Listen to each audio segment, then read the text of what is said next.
first question asks us to analyze the data and determine how many molecules there are in the rate determining step for this reaction.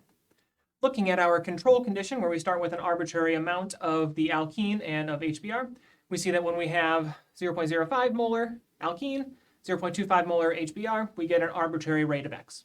When we double the concentration of the alkene, but leave the concentration of HBr constant, our rate doubles. That tells us that the alkene must be present in the rate determining step. When we hold the concentration of alkene constant and double the concentration of HBr, our rate also doubles. That tells us HBr is also present in the rate determining step. That means there are two molecules present in the rate determining step, one molecule of alkene and one molecule of HBr. This fits with the known mechanism for this reaction. We know the mechanism of this reaction. The first step is the slow rate determining step, and the first step is the reaction of the alkene with HBr to form the carbocation intermediate. The alkene and the HBr both need to react in that step, so both molecules are present in that step. So this also confirms there are, in fact, two molecules in the rate determining step for this reaction.